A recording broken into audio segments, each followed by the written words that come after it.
हाय बच्चों, कैसे हैं आप लोग। पिछला लेक्चर कैसा लगा आपको? थोड़ा कठिन लगा? चलिए, कठिन चीज़ों को ही तो सरल बनाने में मज़ा है। अगर सब सरल ही रहेगा तो फिर ना पढ़ने का मज़ा और ना ही पढ़ाने का मज़ा है। तो हमारे लिए तो जितना ज़्यादा कठिन आता है, मुझे पढ़ाने में उतना ही मज़ा आता है, क्योंकि सरल तो सभी समझ लेते हैं। और ये जीवन का तो रहस्य है ये चैप्टर। तो स्वयं के जीवन के रहस्य को अगर समझना है तो इसे भी समझना ही होगा। तो पिछला आपको कैसा लगा वो आप लोग कमेंट्स के द्वारा मुझे बताइएगा। तो अब थोड़ा सा ही बचा है, बस ये आखिरी लेक्चर है इस चैप्टर का। इसके बाद ये चैप्टर आपका ख़त्म हो जाएगा और फिर हम एक नए पाठ के साथ आपके सामने आएंगे। चलिए इसी पे आज बात करते हैं कि अगर आपको मेरा पढ़ाया हुआ पिछला सारा लेक्चर पसंद आ रहा हो बेटा, तो आप लोग जो है शेयर किया करिए, लाइक किया करिए और मेरे चैनल को सब्सक्राइब करना मत भूला करिए। ये मैं हूँ, आप जिसको देख रहे हैं, और इनका अस्तित्व तभी तक रहेगा जब तक आप लोग शेयर और लाइक नहीं करेंगे और मेरे चैनल को सब्सक्राइब नहीं करेंगे। तो ढेर सारा आप लोग लाइक करिए, सब्सक्राइब करिए और शेयर करिए, तभी मैं पॉपुलर हो पाऊँगी और अपने अनुभव अधिक से अधिक शेयर कर पाऊँगी। तो श्रद्धा मनु चैप्टर मैं आपको पढ़ा रही थी, जो कि प्रलय के बाद का समय का वर्णन जिसमें जयशंकर प्रसाद जी ने किया था कि जब प्रलय हो गया था इस संसार में, तो मनु इस सृष्टि पर अकेले ही बचे थे और अकेले होने के कारण उनका जो जीवन है वो निराशा और हताशा से परिपूर्ण हो गया था। और गंधर्व देश की कन्या श्रद्धा ऐसे ही हिमालय क्षेत्र पर घूमने के लिए आई थी, और तभी उसकी मुलाकात जो है मनु से होती है और मनु के हताश और निराश जीवन के बारे में जानकर उसे बड़ा दुख होता है और वो इस सृष्टि के निर्माण के लिए स्वयं को मनु के समक्ष आत्मसमर्पित करके उन्हें जीवन जीने के लिए और सृष्टि के निर्माण के लिए प्रेरित करती है। उसी के बारे में यहाँ प्रसाद जी ने बताया हुआ है। चलिए अब उसी के आगे चलते हैं। जलधि के फूटे कितने उत्स, द्वीप कक्षप डूबे उतराय, किंतु वह खड़ी रहे दृढ़ मूर्ति, अभ्युदय का कर रही उपाय। जलधि का मतलब सागर या समुद्र। उत्स का अर्थ होता है स्रोत, स्रोत जहाँ से कोई चीज़ निकलती है, तो उत्स का मतलब स्रोत। अभ्युदय का मतलब नवीन उत्थान, नवीन उत्कर्ष। तो जलधि के फूटे कितने उत्स। श्रद्धा मनु को समझाते हुए कहती है कि तुमने अभी प्रलय काल के समय को देखा है कि इस पृथ्वी पर संपूर्ण सृष्टि को निगल जाने के लिए समुद्र के कितने ही स्रोत फूट पड़े हैं।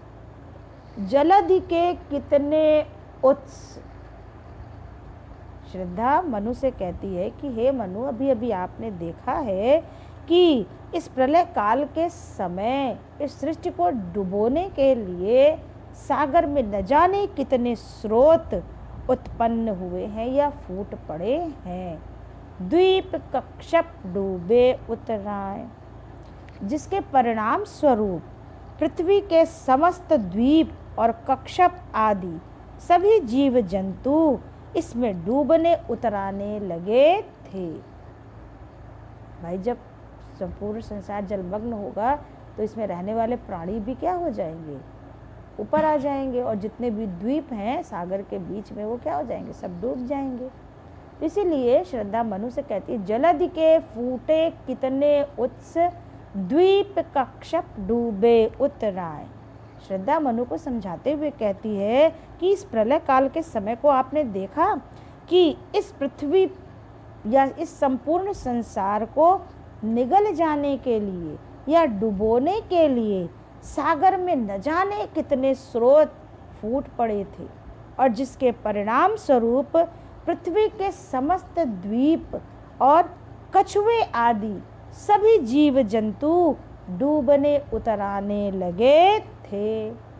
किंतु वह खड़ी रहे दृढ़ मूर्ति, अभ्युदय का कर रही उपाय। किंतु मेरे और तुम्हारे रूप में यह मानवता आज भी सुदृढ़ मूर्ति के समान खड़ी हुई अपने नवीन उत्थान का प्रयास कर रही है। अर्थात समुद्र ने, सागर ने न जाने कितने स्रोतों को उत्पन्न करके इस सृष्टि को डुबोने का तो प्रयास किया, लेकिन उसका प्रयास सफल नहीं हुआ। अंत में तुम बचे ही रह गए, यानी मानवता पूरी तरह से समाप्त नहीं हो सकती है। तो मैं और तुम्हारे रूप में हम लोग अभी भी इस सृष्टि के नवीन उत्थान का प्रयास करने के लिए बचे हुए हैं। अर्थात मानव में वो शक्ति है कि ये प्रकृति भी चाहे तो वो उसे पूरी तरह से नष्ट नहीं कर सकता है। तो इसीलिए श्रद्धा कहती है, किंतु वह खड़ी रहे दृढ़ मूर्ति, अभ्युदय का कर रही उपाय। किंतु मेरे और तुम्हारे रूप में यह मानवता आज भी सुदृढ़ मूर्ति के समान खड़ी हुई अपने नवीन उत्थान का प्रयास कर रही है। अर्थात श्रद्धा के कहने का आशय यह है कि मानवता महाप्रलय होने पर भी विजय प्राप्त करके स्वयं के अस्तित्व को बचाने के लिए या स्वयं के अस्तित्व को बचाने में सफल हुई है। तो जलधि के फूटे कितने उत्स, द्वीप कक्षप डूबे उतराए। श्रद्धा मनु को समझाते हुए कहती है कि अभी आपने प्रलय काल में देखा नहीं कि इस संसार को डुबाने के लिए या उसे नष्ट करने के लिए समुद्र में न जाने कितने स्रोत फूट पड़े थे, और जिसके परिणाम स्वरूप इस संसार के समस्त द्वीप, कछुए आदि जीव जंतु उसमें डूबने उतराने लगे थे। किंतु वह खड़ी रहे दृढ़ मूर्ति, अभ्युदय का कर रही उपाय। किंतु मेरे और तुम्हारे रूप में वह मानवता आज भी सुदृढ़ मूर्ति के समान खड़ी हुई है और अपने नवीन उत्थान का प्रयास कर रही है। कहने का आशय ये है कि मानवता महाप्रलय के बाद भी विजय प्राप्त करके स्वयं के अस्तित्व को बचाने में सफल हो गई है। यहाँ पर अलंकार अनुप्रास है और रस शांत है और सारी चीजें जो मैंने पहले बताई वही है। चल, शक्ति के विद्युत कण जो व्यस्त विकल बिखरे हो निरुपाय, समन्वय उसका करे समस्त, विजयनी मानवता हो जाए।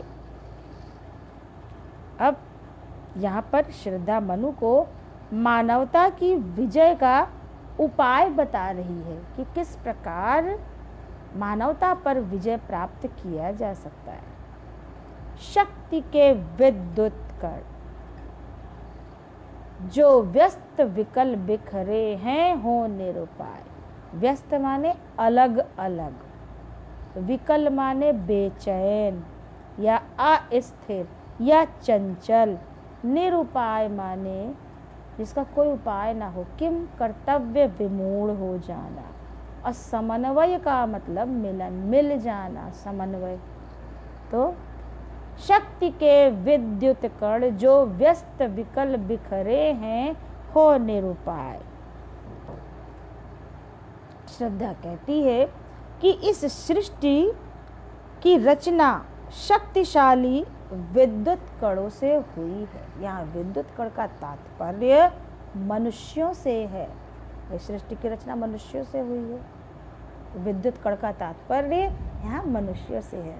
तो श्रद्धा मनुष्य कहती है कि सृष्टि की रचना शक्तिशाली मनुष्यों से हुई है, किंतु जब तक वे विद्युत कण अलग अलग होकर के भटकते रहते हैं तब तक वे शक्तिहीन होते हैं, अर्थात किसी भी प्रकार के निर्माण में असमर्थ रहते हैं।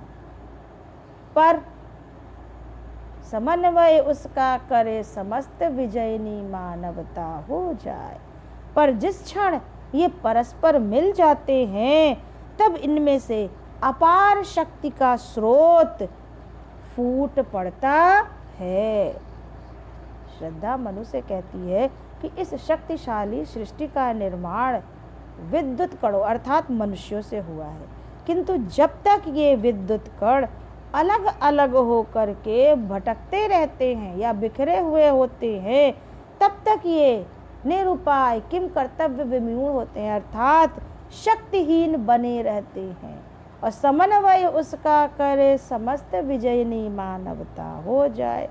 और जिस क्षण ये आपस में मिल जाते हैं तब उनमें अपार शक्ति का स्रोत इस फूट पड़ता है और तब वे मानवता पर विजय प्राप्त कर लेते हैं।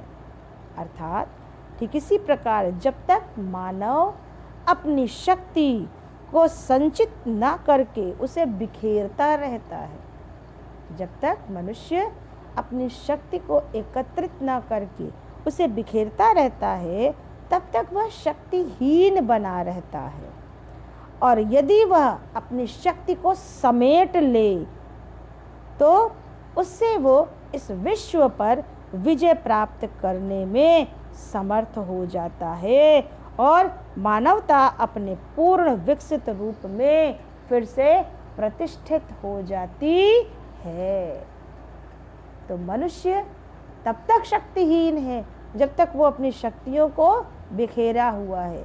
जिस दिन उसे अपनी शक्तियों का आभास हो जाएगा, अपनी शक्तियों को समेट लेगा, उस दिन विश्व भर को जीत लेने की अपार शक्ति उसके अंदर प्रकट हो जाएगी और मानवता अपने पूर्ण विकसित रूप से प्रतिष्ठित हो जाएगी। यहाँ पर रस शांत है और सारी चीज़ें वही काव्यगत विशेषताएं जो मैंने आपको बताई थी वही सारी है। तो ये चैप्टर बच्चों समाप्त हो गया और आपको कैसा लगा ये मुझे बताने की कोशिश अवश्य करिएगा। थोड़ा कठिन था इसलिए मैं बहुत धीरे धीरे लेकर के चली थी और अपने लेक्चर को भी मैंने रोज़ नहीं एक एक दो दो दिन पे डाला था जिससे कि आप लोगों को ये अच्छे से समझ में आ जाए। तो अगर आपको ये लेक्चर अच्छे से समझ में आ गया हो तो लाइक करना ना भूलिएगा, शेयर करना ना भूलिएगा। और मेरा ये लेक्चर टेलीग्राम चैनल पर भी है जिसका कि लिंक डिस्क्रिप्शन बॉक्स में पड़ा हुआ है, वहाँ से भी आप देख करके मुझे ज्वाइन कर सकते हैं और जब चाहे मेरे लेक्चर का आनंद उठा सकते हैं। तो आज आपका ये पद्य का चौथा चैप्टर मैंने शायद समाप्त कर दिया है। कुल 7 चैप्टर आपको पढ़ने ही थे जिसमें से 4 चैप्टर मैंने आपका समाप्त कर दिया है और इसी तरह से मैं और भी चैप्टर ख़त्म कर दूंगी, आपका कोर्स भी ख़त्म कर दूंगी पूरा। इसके बाद मैं आपको व्याकरण भी पढ़ा दूंगी, संस्कृत का भी लेक्चर, संस्कृत के भी सारे चैप्टर्स कर दूंगी। व्याकरण में क्या क्या आता है वो भी मैं आपको यहाँ पर पूरी तरह से बताने की कोशिश करूँगी। तो इस लॉकडाउन में आप बिल्कुल भी परेशान मत होइए, आप मेरे लेक्चर को देखते रहिए। बस आपका पूरा कोर्स घर बैठे ही मैं तैयार करवा दूंगी और पूरी गारंटी के साथ मैं आपको ये कहती हूँ कि यदि आप मेरे मार्गदर्शन पर पढ़ाई करेंगे तो निश्चित ही आप 80s के आसपास आपका नंबर अवश्य होगा। तो आज के लिए फिर से आप सभी को मेरा राधे राधे और प्यार भरा नमस्कार। यदि कुछ भी समझ में ना आया हो तो आप मुझे मैसेज करके या टेलीग्राम चैनल पर मुझसे पूछ सकती हैं, मैं आपकी सेवा में फिर से उपस्थित हो जाऊंगी। तो आज के लिए सभी को धन्यवाद। राधे।